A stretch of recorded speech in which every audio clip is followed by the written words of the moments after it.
Ja võib-olla veel jah, nii palju, et see on minu sissejuhatusena, et minu nimi on Pille, olen Tervisekassas juhatuse liige täna.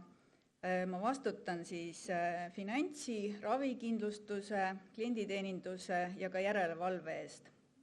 Ja võib-olla et ka, et me proovisime vaadata siis või et me ehitada selle ettekande nii, et vaadata, et kuidas 10 aastaga siis on muutunud siis meie numbrites, aruannete statistikas, mida me kuvame, see trend ja nüüd Tervisekassas niimoodi järjest olema ka aastast 2013, nii et tegelikult see 10 aastat on enam-vähem peegeldabki seda, kus ma siis olen siin finantsteemadel kulgenud.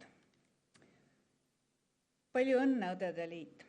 Eelmisel aastal organisatsioonina 100 aasta sünnipäev, et väga ilus tähtpäev ja siinkohal ma tegelikult väljendaks oma arvamust, et tegelikult see 100. tähtpäevaks valminud see imeline südamekujuline logo, et võib-olla see kirjeldab teid, õdesid, kõige paremini ja teie pühendust.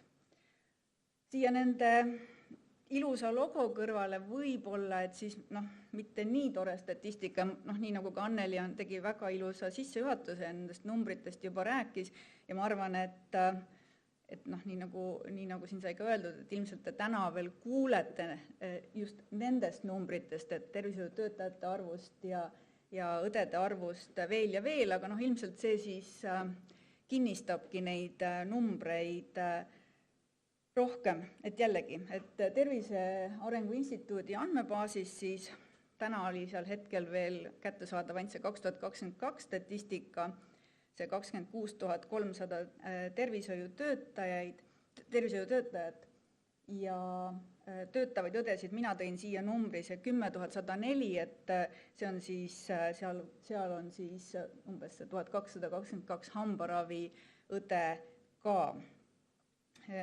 Ja siis Terviseameti andmetel siis õdedest tänaseks 902 on omandanud eriõe staatuse. Me teame, et tervishoius see inimressurss täna on kulla hinnaga, puudu on arste, õdesid, hooldajaid. Ka meie näeme seda, et tegelikult võib-olla see kõige suurem puudus on õdedest. Et jällegi, et võib-olla natuke siin mõni number ette, et ma tean, et teile pärast räägib ka Riigikontroll, aga kui 2022. aastal tõi Riigikontroll välja need suhtarvud, et kui keskmiselt selle OECD andmetel on arstide suhtarvus elanikkonna kohta, on Eesti siis OECD riikide keskmike seas, siis õdede osas oleme me tagapool. Kui OECD riikide keskmine õdede arv 1000 inimese kohta on 9,4, Põhjamaad, mis on siis nüüd heaoluriigid ja Põhjamaades ütleme, et see 1000 inimese kohta õdede arv on 13,7, siis Eestis on see 6,4, ehk et puudujääk on suur. Ja jällegi ka see, mida Anneli varasemalt just rääkis, et Terviseameti registris on nüüd 15 000 õde, aga töötavaid siis on väga palju vähem, et kes on siis meil pensioneerunud õed, kes on valdkonnast lahkunud ehk et ei tööta õena. Aga veel kord, ma arvan, et nendele numbritele pööravad kõige rohkem tähelepanu ka veel järgnevad ettekanded.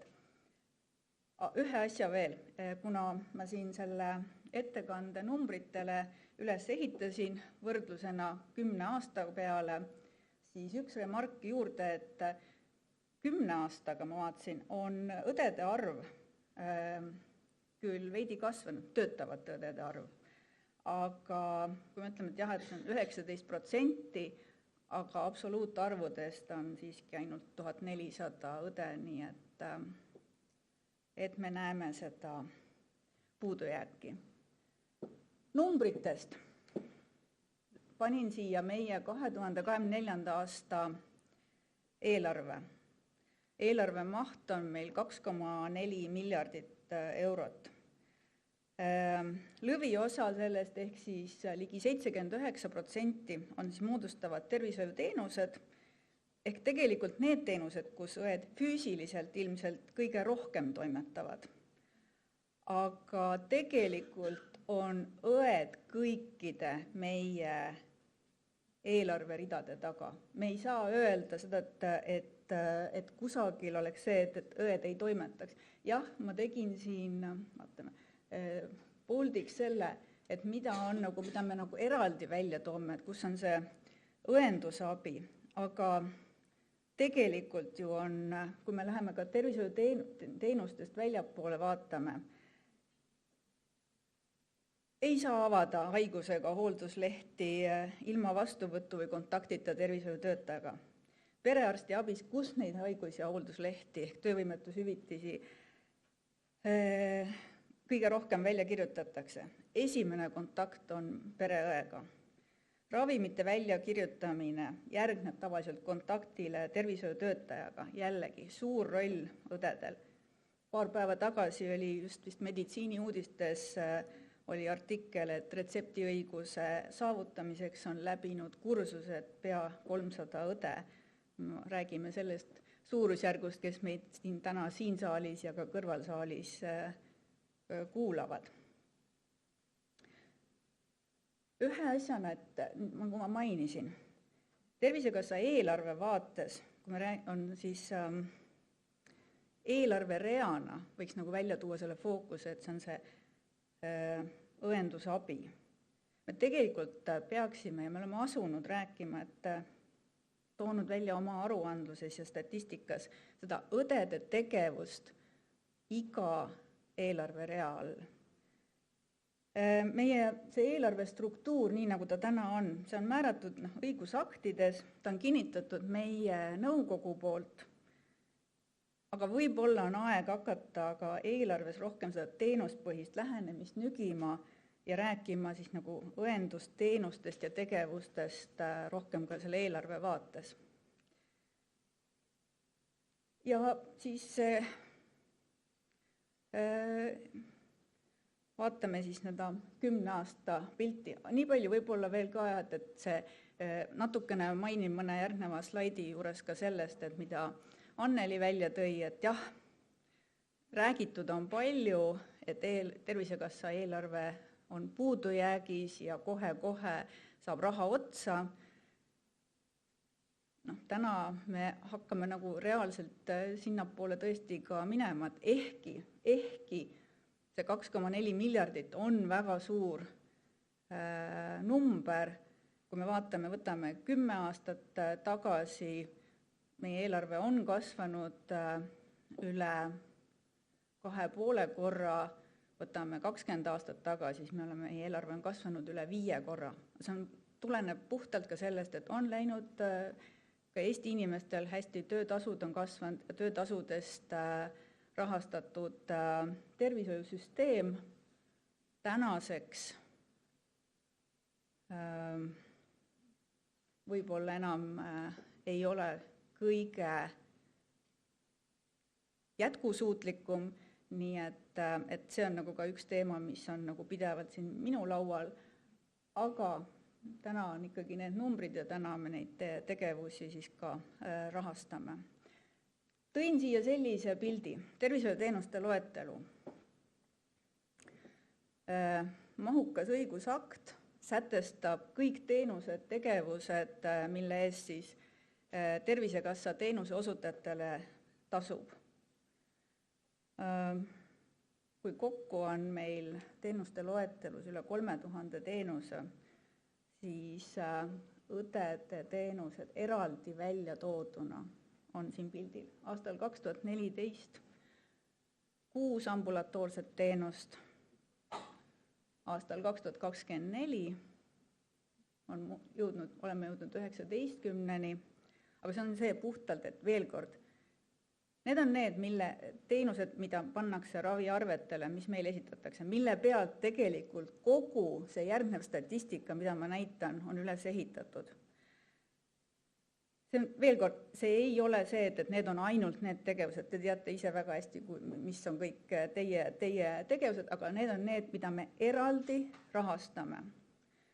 Ja võib-olla on jah, et öelda siis tuua veel, mis on nagu meie arust väga positiivne, et siis ka nüüd selle aasta aprillist lisandusid siis siia teenuste loetellu Erijõe vastuvõtud, siis tulenevalt sellest Erijõe juhtprojekti tulemustest, perearstiabisse lisandus lisatasu perearsti nimistut teenindava Erijõe eest, ehk et see eriõde on nüüd tekkinud ka meile teenuste loetellu.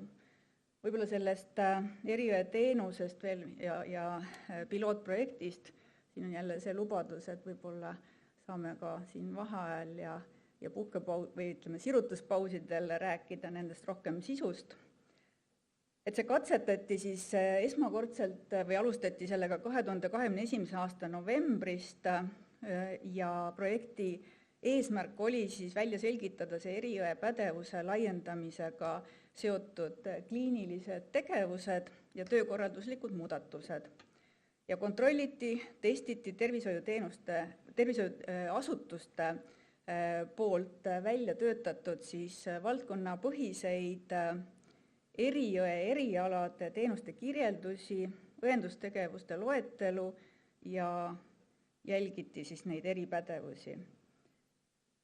Ühesõnaga, tulemused olid tegelikult positiivsed, sellel aastal siis see Erijõe vastuvõtud ka teenuste loetelu lisati. Ja ma arvan, et selle projekti tulemusena tegelikult me võime öelda, et üleüldse nii nagu ka jällegi, ma tsiteerin päris palju või viitan nüüd sellele Anneli eelnevale ettekandele, mis tõesti siin väga palju neid mõtteid välja tõi.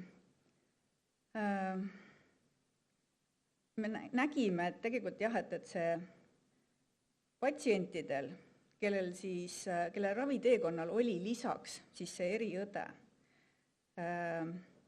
olid veidi paremad ravitulemused, suurem rahulolu, raviteenused olid paremini patsientidele kättesaadavad ja pigem julgeks ka öelda, et tervishoiutöötajatel oleks võinud olla või peaks olema see suurem rahulolu. Nii et see on see suund, kuhu me liigume ja võib-olla, et vaadata, mis siin veel saab välja tuua. Kirjupilt. Aasta 2023 numbrid inimeste vaates siis. Eestis on täna Statistikaameti andmetel veidi üle 1,3 miljoni elaniku. Ravikindlustatud nendest on hinnanguliselt siis mingi 95%. Ja nagu ma ka varem tõin selle välja, et kuidas on siis tervishoiusüsteem rahastatud, et siis töötavad kindlustatud peavad täna üleval meie tervishoiusüsteemi. Meie murekoht on see, et täna on need töötavad kindlustatud jõudnud alla 50% kõikidest kindlustatutest. Ehk umbes 630 000 isikut on need, kes peavad üleval täna kogu tervishoiusüsteemi. Jah, riigi poolt lisandub Tervisekassa tuludesse siis igal aastal ka tulu, mis on arvutatud mittetöötavate pensionäride pensionitelt, 13%, aga see on umbes 10-11% kogu tuludest. Nii et see peamine tuluallikas on siis ikkagi töötasudelt makstav sotsiaalmaksu ravikindlustuse osa. Et lihtsalt jällegi, et tuua see pilt, et 1,3 miljonit elanikku tervishoiuteenuseid aastas kasutab ligi 1,2 miljonit ja seda süsteemi peavad üleval umbes 600 pluss 1000 inimest. Aga see 1,19 miljonit, need on kõik need pöördumised, vastuvõtud tervishoiuasutustesse, kus siis ka kontaktid on õdedega. Siin on kõige suurema osakaalu siis moodustavadki perearsti poole pöördunud isikud. Et need graafikud siin all on väga kribu, et see on selline, aga et see on eelnevate aastate võrdlus, et tegelikult on see, et me näeme seda, et eriarstiabis on inimeste pöördumine kasvanud 2023. aastal võrreldes siis varasematega ja üldarstiabis veidi vähenenud. Enne 2023. aastat olid perearsti poole pöördunud isikuid veel rohkem ja seal on jällegi see, et COVID-i aastad inimesed pöördusid, esmane kontakt, pereõde. Nii et, aga see on lihtsalt selline tausta tekitamine. Vaatame nüüd natukene neid õdede vastuvõttude ja siis seda 10-aastast trendi, nagu mu eesmärk oli. Alustame perearstiabist. Aasta 2023 suurelt, või ütleme, kus ma tõin siis need numbrid, 8,2 miljonit vastuvõttu. Jah, on tekkinud juurdega, on ka kaugvastuvõtud, mida oli 5 miljonit eelmine aasta. Ja need kaugvastuvõtud ei ole siis need e-konsultatsioonid ega nii, et vaid just see, et kas siis pereõde või perearst suhtleb elektroonilisel teel patsiendiga.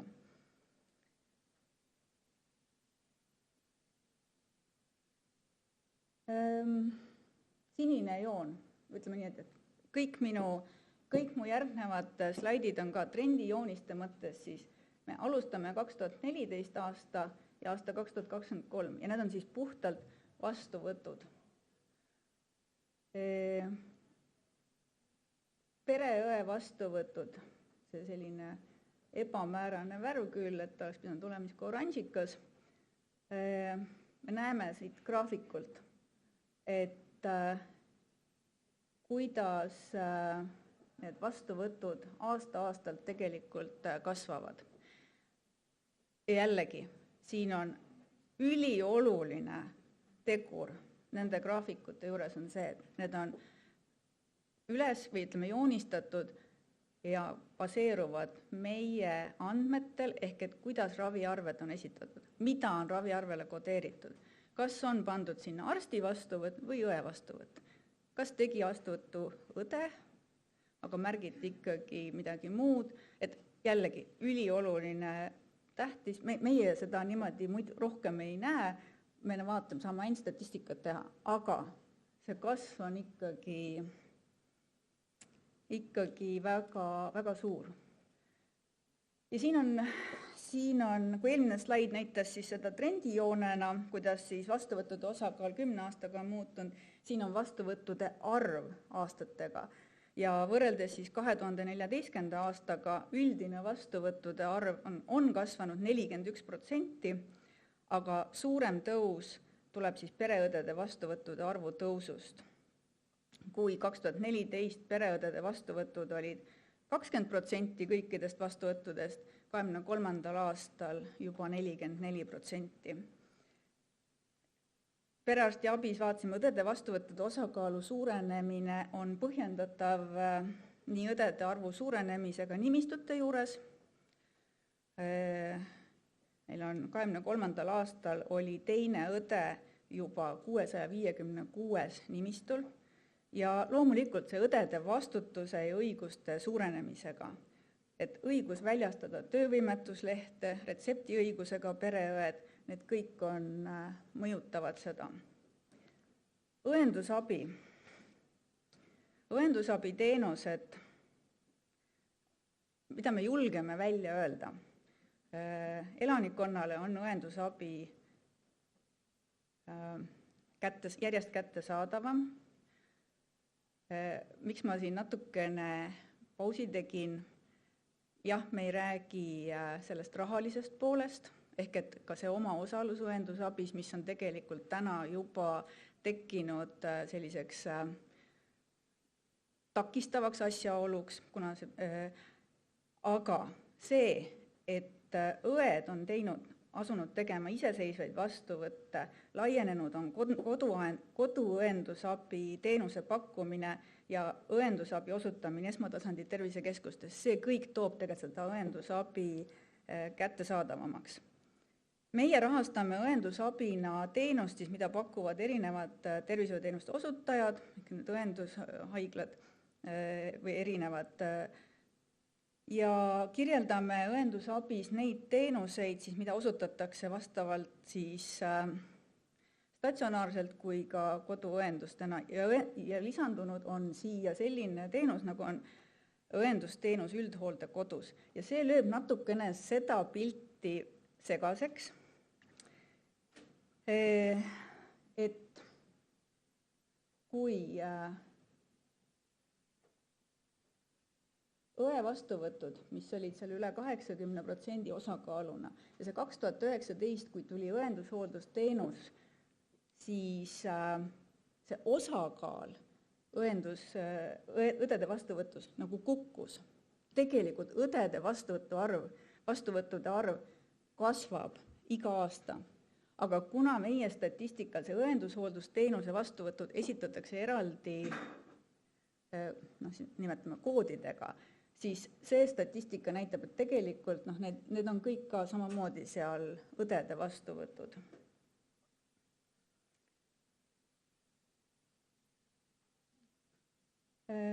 Tõin siia sellise pildi. Esimene pool on siis aastast 2014 kuni 2023 kõik vastuvõtud kokku. Need arsti vastuvõtud, õe vastuvõtud ja siis see õendus üldhooldusteenusel, mis meil kvalifitseerub täna selle muu vastuvõtu all. See on koht, ma luban, et me vaatame ka selles mõttes üle, et kuidas seda statistikat on õigem ja parem kirjeldada.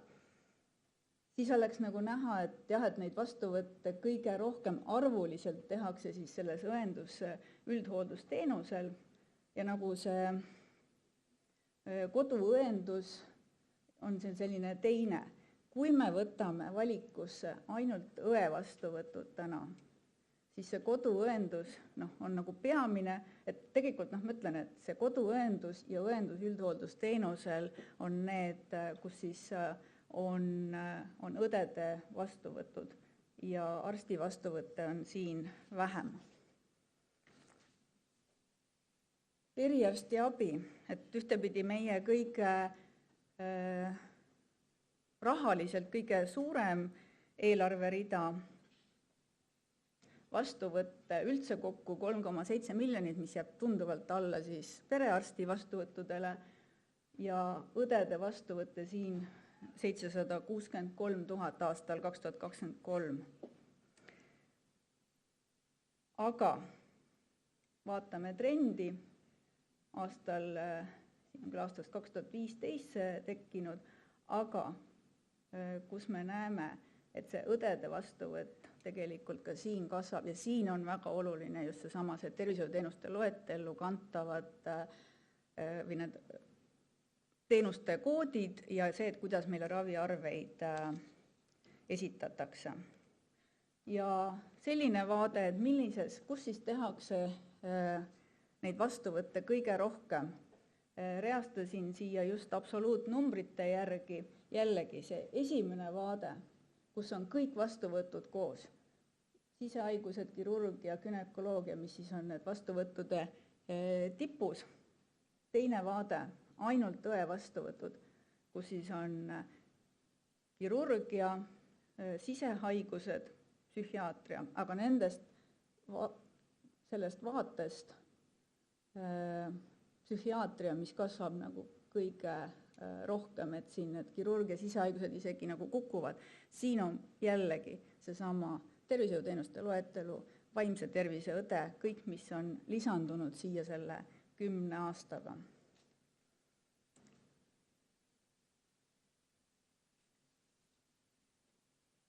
Nii, vaatan kella, kokkuvõte. Märksõnad, mis ma siia panin. 10 aastaga õdede olulisus süsteemis on kasvanud. Täpselt sama vaade on meie statistikas. Täna on õdedel piiratud retseptiõigus, piiratud abivahendite väljakirjutamine, õed saavad avada töövõimetuslehti. Vaja oleks juurde saada meditsiiniseadmete väljakirjutamise õigust, eriõdede e-konsultatsioonid, eriõdede vastuvõttude viimine üleriigilisse digiregistratuuri. Neid me toetame ja need me oleme ka oma töölauale võtnud või võtmas. Märksõnana õendusmäärus, mis on täna väga aktuaalne laual. Ühe sellise dokumendi või ühe õendusmääruse väljatöötamine, mis on üks terviklik dokument, mis liidab erinevad määrused, loob selgust, seal peaks olema kajastatud põhimõtted, mida me õendusteenuselt ootame. Jõudu kõigile, kes sellega tegelevad.